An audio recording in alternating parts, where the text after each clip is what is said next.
Good, good afternoon. First of all, oh, it doesn't work. Good afternoon once again. Today, I would like to share a fairy tale of happiness with you. This is the 14th ENOG, and we can say not only about very serious topics,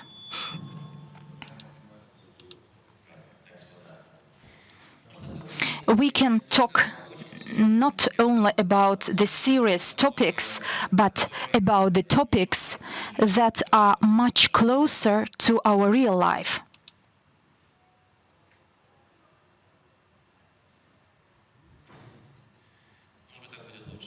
I believe it will be better.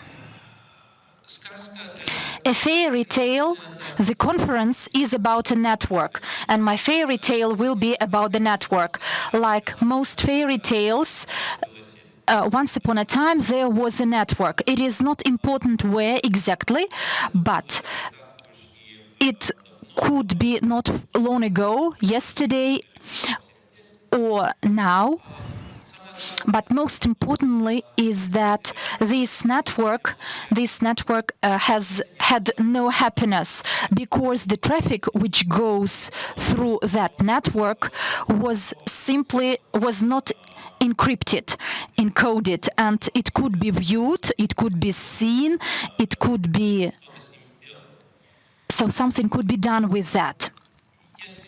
And if we look at it from the practical point of view, there is a question to ask you, for all of you, to keep energetic after lunch. If you remember your university days, your university time, who of you didn't use sniffer not to see the password of your colleague or your teacher? You all use the sniffer only to understand how IGP code this on wire. Actually, I did it on my own, sometimes for this DNS. You know, in the 1970s, sniffers were available as well. That was the copied paper for the printer. But looking from the perspective of the traffic on the wire, on the network, it is not encrypted. It can be simply seen and watched. But if you watch it on the wireless, home wireless, but if this is an outbound traffic with the outbound link for the whole country, the terminology is called pervasive monitoring of the traffic. It's quite easy to do because the traffic is not encrypted, and if we have a chance to connect to the network, we can see many interesting things there. And this is only dependent on us, how we will use it and for which purposes. If the problem is that the whole traffic is not encoded, there is an easy solution to encrypt everything. Yes, the problem is solved, but then the question is just at what cost it is solved. And let's talk about this in particular. Encryption in the network is nothing new. It has been around for long, and it has been used not everywhere, but it is not something new. There are different approaches, IPCS, CLEC, some special methods of encryption. But what we need to understand, that is the difference between and why encryption is not so widespread, that it is a barrier and barrier to the ease of its use. The difference between encryption and authentication, yes, we can encrypt traffic which goes to someone. But if we do not know to whom it goes, we don't always have the keys to encrypt it with. And therefore, this is one of the ways or types of opportunistic encryption in a better way, even when we cannot authenticate the person to whom the traffic goes or to whom the encrypted message is sent to. Another aspect is usability, or how easy it is for the user to apply encryption for its communication.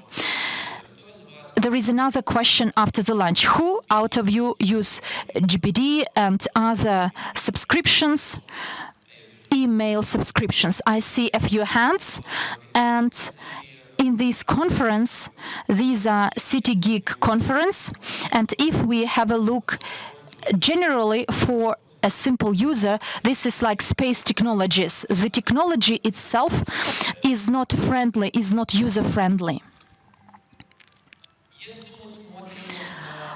Talking about the perspective of the universal monitoring or pervasive monitoring, pervasive encryption, what is needed to be stored, the network must continue to operate. Yes, many parameters and aspects change, but most importantly, if we encrypt the destination of address packages and will send it, we can say that this is quite fine. No one will know where we send this package to, but the question is, what will router do that receives this package, and the end user, how he will get this package. There are different paradigms, concepts, and the services and quality of services, and historically this is from netheads versus bellheads, when the concept of degraded service was worse than no service at all, but then netheads emerged, which changed the situation, and now the degraded service is better than non-service, and no attempts to make the fully high-quality service. And a similar situation is with privacy. We must answer the practical question whether we need 100% security from the theft of data, and at what cost. Yes, in theory and in practice, we can have full privacy, full security, but the question is whether this network would be operational. We will be able to use it in practice.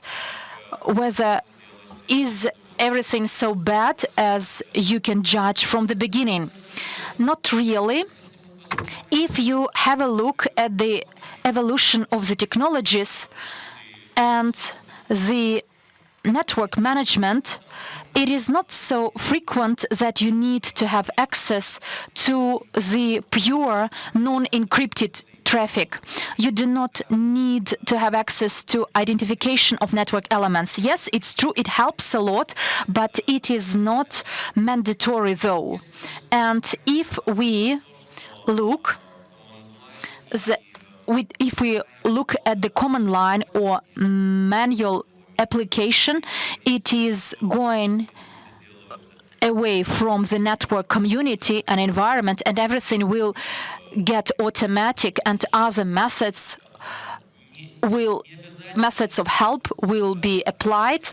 The clear text traffic is not a problem. Access to clear text traffic is not a problem. Yes, it can be easier, but it is not a critically vital.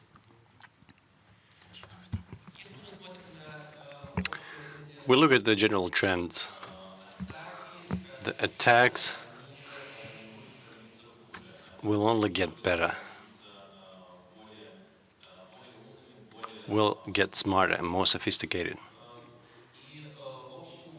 The general level of the cyber traffic will be growing. The volume will be growing. It doesn't mean that it will be a dominating majority, but looking at how the traffic protocols, transport protocols are developing, and how all the applications are migrating, we can see that moving towards the world where majority of the traffic will be in this or that way coded. And one more small detail, we're slowly moving from the model when the application and network were two separate worlds to the model where application is signaling to the network what it wants to do about its intentions, and the network is signaling back to the application how it all works about the status and so on. Today it's done more or less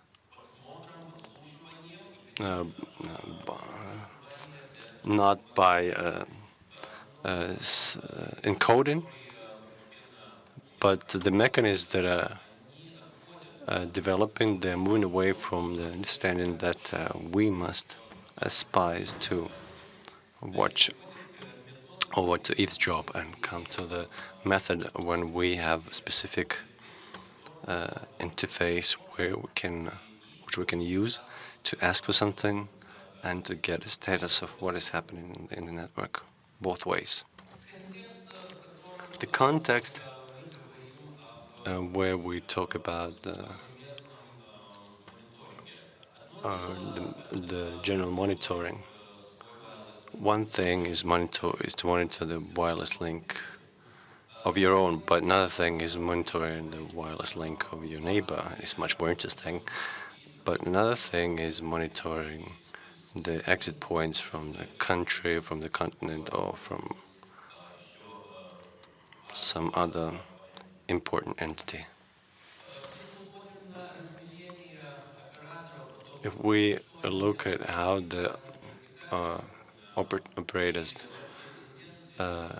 what operators do in the networks, and how the partitioning is developing, network partitioning is developing. One thing is if we're just the transit providers, which the whole traffic comes from one side and exits from another side.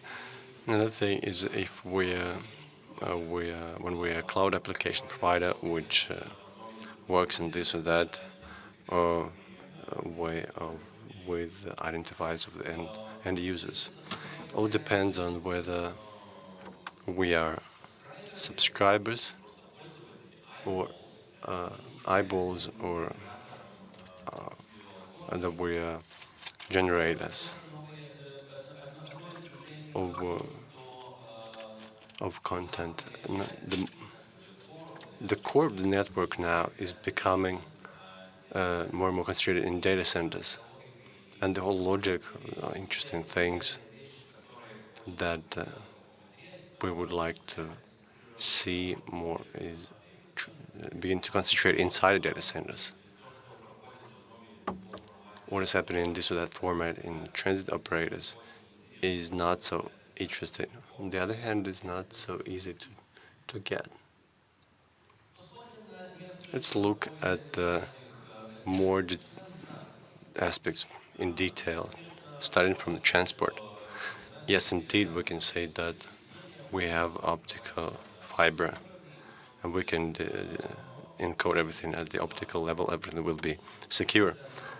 It can be done, and it is done. It is being done. But the question here is the interpretation of the information and interception of information is happening at the level of the packets, and the fact that you have encoded segments of the transport network doesn't mean that at the higher levels these packets are transferred by text. Encoding as such encryption as such is not a very is not very expensive. If we talk about the bandwidth requirements, it's not so much. We all have 100 gigabits connections and more. But we have fast networks tomorrow. But majority of you are just reading messages and emails by using the mobile devices, while it could be 100 gigabits in the network somewhere. It doesn't mean your terminal has this speed. The general tendency to move towards multiplexing, to increase the speed of sessions like HTTP2 and QUIC as a transfer protocol. It unites various sessions in one transport container. Then the encryption is starting to have more value and start to be more expensive for network. What we don't get is we cannot see what is happening at the level of each concrete session. We only see the aggregated channel, which you cannot look into. If we look at this side of the security policy, if everything is encrypted, you cannot approach it from the side. But if we talk about the information theft, or for example, if there is a Trojan coming to your network and starts copying your data, if you don't have ways to examine the traffic that is transferred through your network, do some constant inspection to see what kind of documents of yours is copied, it can be quite effective in doing its job. Security policy now means that the network is transparent. You can see who is setting what information, which information, and what each application is doing. If we move towards the total encryption, the centralized systems of the network following, network watching are not that effective anymore. They could see that somebody is trying to send something, but whether it is a secret document or just simply a video with cats is a big question. It's not so easy to determine which one is what. And the security policy model is starting to move from centralized mechanism, and we have mechanism of centralized mechanism watching the people to the model where these models become distributive. They get installed into the endpoint or close to it. That changes the operational model, and it becomes what this model is not known to majority of the operators at the moment. It's just a change. Talking about the cat videos,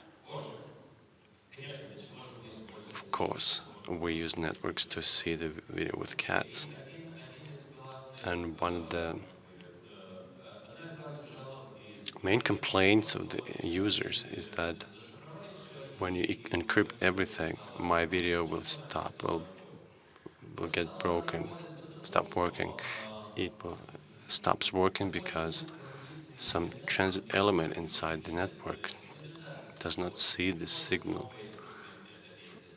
If it's a linear TV, there's a new channel, for example, and it should not be transferred to the outcoming ports, only to the one that the subscriber is asking for, like IG snooping.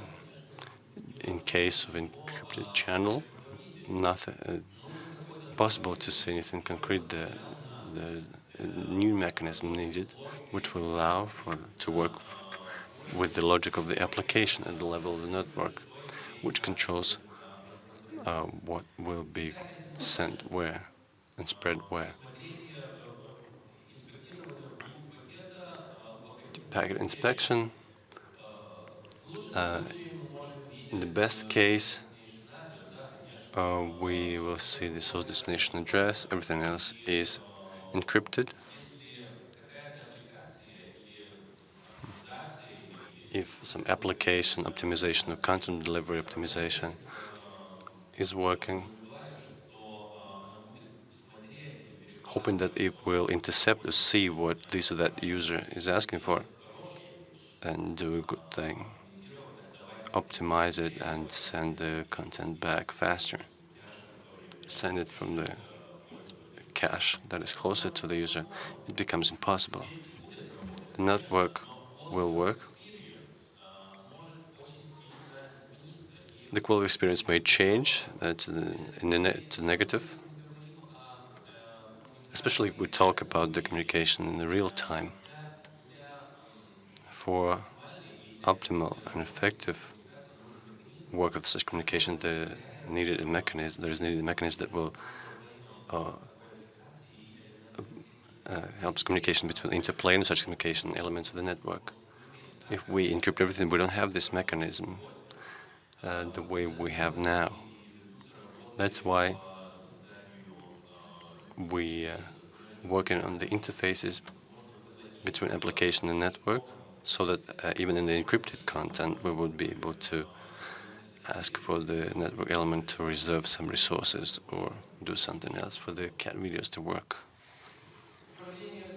Key management. Encryption is one thing, but for the work of encryption, we need to exchange keys between the elements that are doing the encryption. This problem may look simple on the one hand, at the first glance, but the scalability of this, the scale of this problem is non-trivial. We need to find the elements we will need to exchange keys with. We need to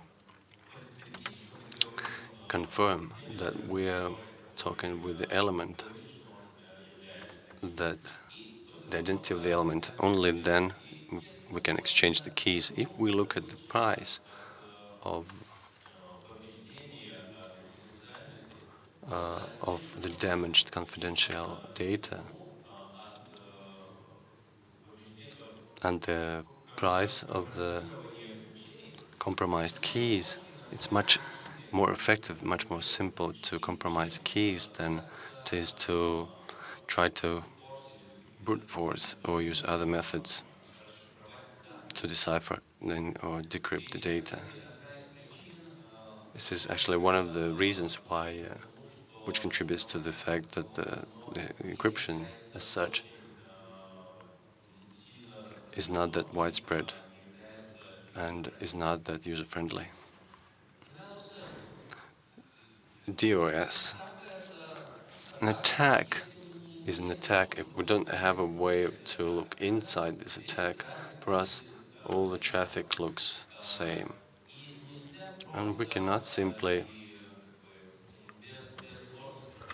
and without false positives, to separate it from the normal increase in traffic for the normal application, or determine whether it's a denial of service attack. Identification of the attacks, fingerprinting, looking into the attacks and taking decisions to resist such attack becomes more difficult when we don't have a mechanism to look inside the attack. If we look at the costs and losses that we bear during the DOS attacks, it's not about how much. It's about how much information, valuable information, we lose or get encrypted by crypto malware.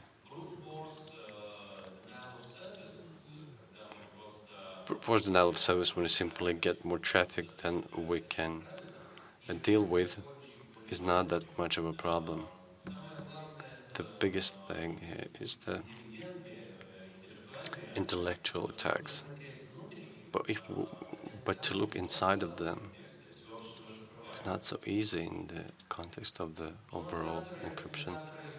Load balancers and optimizers are called middle boxes. They do a good job. But for this good job, they need to look inside the control plane protocols and intercept, change some parameters. Without this kind transit traffic, the cache and long-distance optimization will simply not work. What we, in the best case, see is the addresses of the endpoints. We don't see any exchange of the transport sessions. We don't see any exchange at the level of objects. And balancing, in the best case, can only be done at the level of addresses. One of the approaches here is that we need to decipher everything, decrypt everything in the balancer, look inside, and spread it into other elements. But the question is here, if we decrypt the traffic using the balance environment, what happens if we need to re-encrypt it, and the service needs to work further to deal with it? All these approaches have their negative sides to them, because they could be either negative or they could be a compromise to security. Most important thing here is that the middle boxes and elements that are located inside the network, they will remain. Lawful intercept is a legal intercept of data, is one of the areas where no jokes are appropriate. Some agencies don't really understand the networks, in the sense that we understand them. And for their work, it is mandatory. If we don't have a possibility to give back some, legally give away some traffic to a certain institution for the purposes necessary to them, it couldn't be fraught with legal repercussions, legal consequences. OAM, operations and management, which is closer to the internal network functioning, the family of the protocols that deals with the service functions, verifications, checking whether everything works well, verification of the services, and other mechanisms. For example, in your network, there's you're not able to use the traceroute utilities. It complicates the situation, doesn't it? Other mechanisms for service monitoring, mechanisms that dynamically insert into application level traffic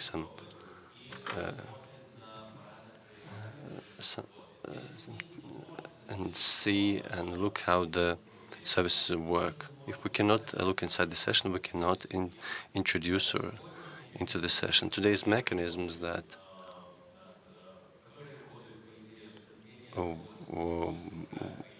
work by introducing certain traffic and inspecting the parameters, they become non-valid in this context. Caching and storage of objects. If we cache the data and it is encrypted data, generally the keys for each session are different, meaning that the same object, which is provided for two different sessions at the level of the data, which goes through the network, through different transit elements, will look totally different. And because of that, we get a conflict in caching. The caching which is used now cannot work with the effective encryption. Yes, there are some new developments on the topic of the so-called blind caching, when we cache the objects without knowing what it is. In some signatures or partial encryption is used, the use of systems with several keys, but today this is a purely compromise which is extremely vivid in the context of the pervasive encryption, that the optimization at the level of objects, at the level of content, does not work efficiently. Network management and how it affects, it influences what you do daily or frequently if you are an operator. If we use worldwide if we use the pervasive encryption, the element of troubleshooting is offline analysis. We just take offline encryption, take the key, decrypt it offline, and see what it has inside. It is not something new. It is used for many years in the specific protocols, such as for authentication of users. The first example of this is authentication of users. Now, this is a general operational practice, but we do not have any other practical mechanism to do this. How it influences the network infrastructure. There are methods which are evolving from the side of control plane, how we filter, how we look at snooping methods, whether we can see the source destination addresses, or five-tuple analysis, or whether we can look inside the filtering at the level of based on URL lookup. It gets more difficult. The DNS encryption again has its price, that we cannot make filtering at the proper level. Quality of service.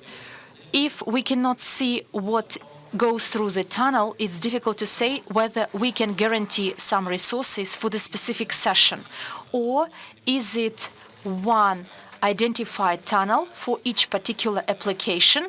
Then we can talk about the reservation of some resources, or it could be a best effort quality of service. We have the resources, and statistically we know that it will not exceed the specific threshold, or we just say that yes, this service is more or less best quality. After all these awful discussions, does it mean that encryption is very bad and we need to get rid of this? No, we do not have to get rid of this, because encryption is a good thing, but the price is, so the question is its cost, which we have to pay. Always there will be both positive attempts to interfere with the encryption in this or that way, and most importantly, but most difficult one, is that it would be nice if we do not evil on the network, but this is an illusion, by the way, and this one seems a bit harder to achieve, though. Way forward, actions to be taken.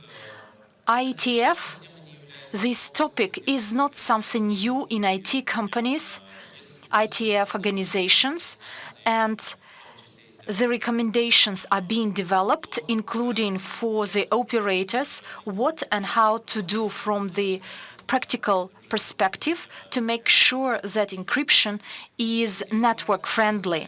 And if you have any feedback, your own inputs, ideas, or what you face in your daily operators' work, it would be interesting to learn and aggregate these inputs and transfer them to IETF if there are some problems that are to be solved at the architecture level. All the fairy tales once end, eventually come to an end.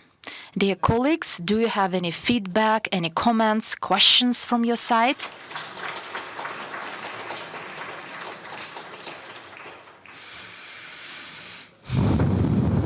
And now, those that use the sniffer during this presentation, you can continue to do that, but please do not forget about PGP of sniffer. Thank you very much to you.